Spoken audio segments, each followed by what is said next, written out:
Welcome to Kenton's videos. Enjoy the video. You start by opening Ibis Paint X and creating a canvas sized for where the QR will appear. Import the QR image from gallery or scan with camera. This gets the exact code you need.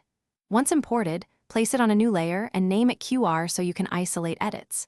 Make sure rulers and grid snap are enabled to align precisely. This prevents distortion.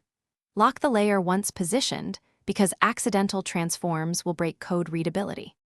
Once the QR is on its layer, you adjust scale and placement. Use transform with aspect ratio locked so you do not skew the code. Skewing breaks scanners.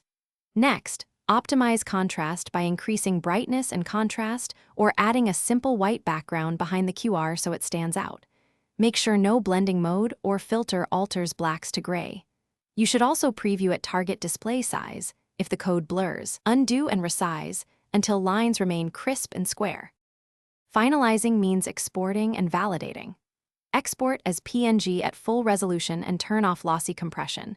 PNG preserves sharp edges critical for scanning. Then test scanning with several phones and apps so you confirm universal readability.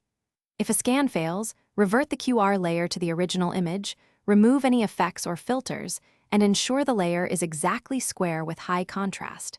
If problems persist, slightly increase size, add a clean white margin, and retest.